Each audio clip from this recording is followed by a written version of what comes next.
Hello नमस्कार, मी गायत्री पाटील तुमच्या सर्वांचे अगदी मनापासून स्वागत करते माझ्या आजच्या ब्लॉगमध्ये. तर मी आज चकली बनवणार होती, कारण मी दिवाळीमध्ये सुद्धा चकली बनवली नव्हती आणि दिवाळी जवळपासचं हे पीठ मी डीमार्टमधून आणलेलं होतं रेडीमेड पॅकेट. आणि याच्यानंतर मला वेळच मिळाला नाही, काही ना काही कामास्तव हे राहूनच गेलं होतं. सो आज म्हटलं मला खूप आवडतात चकलीने आवडणं पण आवडता, म्हणून आज चकली बनवण्याचा फायनली मुहूर्त जो काही होता तो फिक्स केला आणि चकली बनवायला सुरुवात केली होती.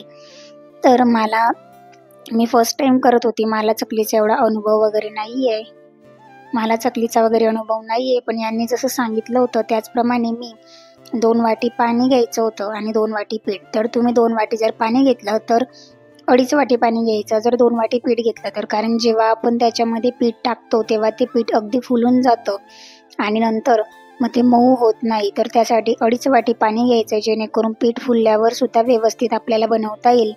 आणि पाण्यामध्ये अगदी किंचित असं थोडंसं तेल टाकायचं आहे आणि त्याच्यानंतर लगेचच टाकल्याच्या नंतर आपल्याला त्याच्यातच व्यवस्थित हलवून घ्यायचं आहे आणि अगदी प्रॉपर पद्धतीने त्याचा गोळा करून घ्यायचा आहे.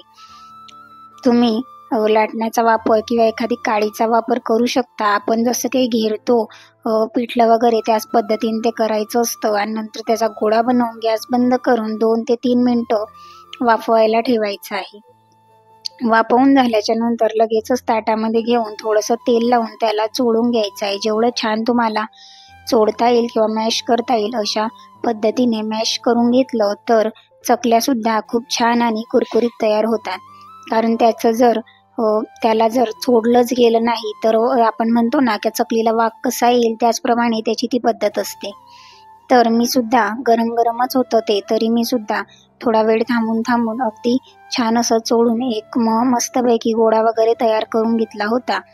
आणि हा साचा आमचा दुसरा होता, त्याच्यामुळे मला दाबता येत नव्हतं आणि 1-2 चकलीच पडली आणि नंतर माझ्याने प्रेस होत नव्हतं. तर मी आमच्या वरच्या ताईंना बोलवलं होतं, तर त्या ताईंनी अगदी छान पद्धतीने चकल्या पाडून दिल्या होत्या आणि ताईंच्या सासूबाईंनी मला व्यवस्थित अशा तळून सुद्धा दिलेल्या होत्या.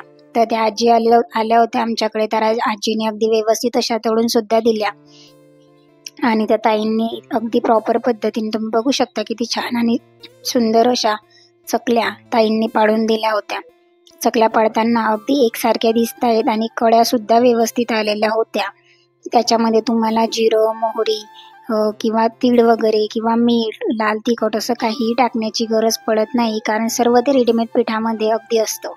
तर हे पीठ मी डीमार्टमधून आणलेलं आहे. अगदीच वेगवेगळ्या कंपन्यांचे पीठ असतात किंवा भाजणीच्या चकल्या सुद्धा आपण घरी बनवू शकतो. पण एवढं भाजणीच्या चकल्या मी बनवलेल्या नव्हत्या किंवा एवढं आपण म्हणतो ना की मोठी रेसिपी करण्यापेक्षा मी अगदी शॉर्टकट मारण्याचा प्रयत्न केला होता.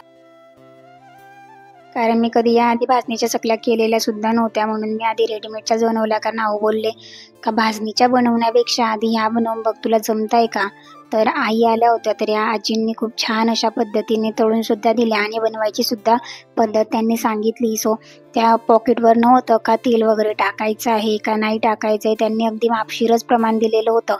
पण आजींनी सांगितल्याप्रमाणे मी 2 वाटी पिठाला 2.5 वाटी पाणी घेतलं होतं आणि थोडंसं तेल सुद्धा टाकलं होतं, म्हणून अगदी चकल्या छान झाल्या होत्या आणि तळल्यावर सुद्धा कुरकुरीत बनल्या होत्या.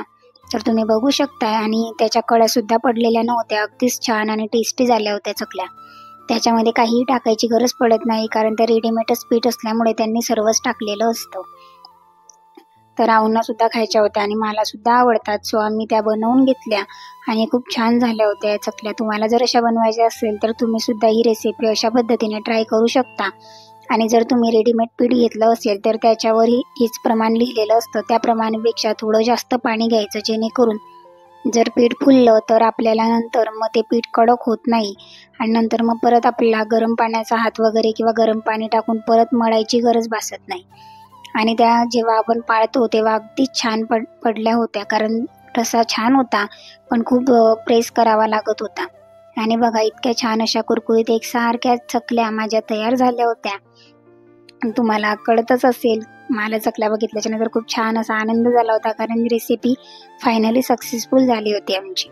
सो चकल्या वगैरे झाल्याच्या नंतर इतके सारे भांडे पडले होते, बापरे, खूप सारे भांडे पडले होते. तरी संध्याकाळच्या स्वयंपाकाला मी लगेचच केलं, कारण लगेचच उशीर होऊन जातो. चकल्या तळण्यामध्ये पण खूप उशीर होऊन गेला. नंतर स्वयंपाकाला घेतलं, तर साईड बाय साईड माझा स्वयंपाक सुरू होता. जोपर्यंत इकडे चकल्या बनवण्या सुरू होत्या तोपर्यंत मी साईडला मटकी लावून दिली होती, कारण मला आज मटकी आणि भात बनवायचा होता. तर तिकडे मी कुकरमध्ये मटकी लावून दिली, कारण सकाळीच मटकी भिजत टाकलेली होती. आणि नंतर मटकीच्या 2 शिट्या लावून घेतल्या. आणि नंतर इकडे कांदा, टोमॅटो आणि सगळं बारीक चिरून घेतलं. लसणाची पेस्ट वगैरे करून घेतली आणि नंतर जिरं मोहरीची फोडणी दिली, थोडा कढीपत्ता वगैरे टाकला आणि नंतर कांदा वगैरे टाकला. कांदा टाकल्याच्या नंतर थोडासा कांदा होऊ दिला आणि लगेचच त्याच्यामध्ये थोडीशी मिरची पावडर, हळद आणि जिरेपूड, धनापूड असं सर्व टाकलं. हिंगसुद्धा टाकलेलं आहे, कारण हिंग टाकल्याच्या नंतर म्हणजे आपण जे काही खातो ते तर पचन होतंच, पण खूप छान अशी टेस्टसुद्धा येते भाजीला. तर हिंग टाकला, नंतर थोडी मिरची पावडर टाकली, कारण कलर आला नव्हता सो कलरचीच टाकलेली होती. गरम मसालासुद्धा मी थोडासा टाकलेला आहे. आणि नंतर थोडंसं पाणी टाकलं आणि नंतर कोथिंबीर वगैरे टाकलं. मीठ वगैरे टाकून झाल्यानंतर थोडंसं 2 ते 3 मिनटं शिजू द्यायची होती, कारण आधीच मटकी खूप छान अशी शिजली होती. म्हणून मी नंतर थोडंसे झाकण ठेवलं आणि इकडे लगेचच त्याच कुकरमध्ये 1 वाटी तांदूळ घेतले होते आणि 2 वाटी पाणी टाकून व्यवस्थित असा भात इकडे लावून घेतला. लगेचच इकडे मग थोडंसं भातामध्ये तूप टाकलं आणि वरतून थोडंसं अगदीच कमी प्रमाणामध्ये मीठ टाकलं होतं आणि लगेचच कुकर लावलं आणि 2 शिट्ट्यांमध्ये खूप छान असा भात आमचा तयार झाला होता. याच्यानंतर माझं जे काही एक पार्सल आलं होतं सो ते मला ओपन करायचं होतं, म्हणून चकली बनवून झाली आणि इथे स्वयंपाकही माझा झाला होता, तो म्हणजे मटकी आणि भात. नंतर मटकी भात झाला आणि जे काही पार्सल होतं सो ते ओपन केलं मी. तर चला बघूया माझं पार्सल कसं आलेलं आहे, त्याचा रिव्ह्यूसुद्धा तुमच्यासोबत शेअर करते. ब्लॉग शेवटपर्यंत बघा. जे कोणी आपल्या चॅनलवर नवीन असतील ते चॅनलला सबस्क्राईब करा, जेणेकरून नवीन नोटिफिकेशनच्या द्वारे तुम्हाला नवीन ब्लॉग्स बघायला मिळतील. तर अशा प्रकारे बघा 2 ते 3 मिनिटात अगदी शिजून खूप छान अशी मटकीची भाजी शिजून तयार झाली होती आणि अगदी 2 शिट्ट्यांमध्ये इथे भातही तयार झाला होता. नंतर मी लगेचच पार्सल ओपन करून घेतलं. तर हे माझं मेशोचं पार्सल होतं. 2 ते 3 दिवस झाले आलं होतं, पण वेळ न मिळाल्यामुळे मला तुमच्यासोबत ते शेअरच करता आलं नाही. तर राहुलनी चेक केलं होतं का ते बरोबर आहे का नाही, सो त्यांनी चेक करून परत तसं ठेवून दिलं होतं. मी आजच तिला फर्स्ट टाइम बघितलं का नेमकं काय आलेलं आहे, कसं आलेलं आहे. तरी कुर्ती होती मेशोवरून मागवलेली. बघा इतकी छान आली होती, म्हणजेच प्राईसच्या मानाने क्वालिटी अगदी परफेक्ट आलेली आहे. सो तुम्हाला सुद्धा जर ही कुर्ती बाय करायची असेल तर मी खाली डिस्क्रिप्शनमध्ये लिंक देईल, सो तुम्ही त्या लिंकवरून बाय करू शकता. कलरसुद्धा खूप छान आला होता आणि साईज मी एक्स्ट्रा स्मॉल मागवली होती, सो मला ती एकदम परफेक्ट होऊन जाते. सो अल्टर करायची सुद्धा काही गरज नाही.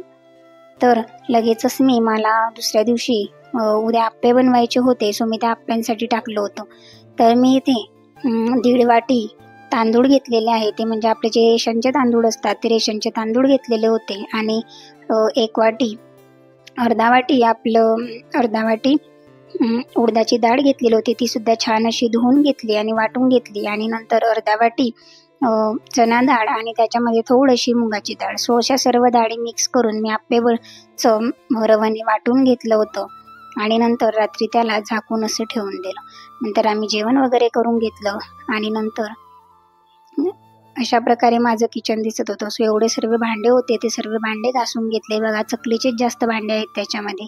सो असा होता माझा आजचा दिवस. तुमचा दिवस कसा गेला नक्की कॉमेंट सेक्शनमध्ये सांगा. ब्लॉग आवडला असेल तर जास्तीत जास्त कमेंट्स करा. लवकरच भेटेल एका नवीन व्हिडिओमध्ये. श्री स्वामी समर्थ. ब्लॉग कसा वाटला नक्की कॉमेंट सेक्शनमध्ये सांगा. जे कोणी आपल्या चॅनलवर नवीन असतील त्यांनी चॅनलला सबस्क्राईब करा. धन्यवाद. Bye bye.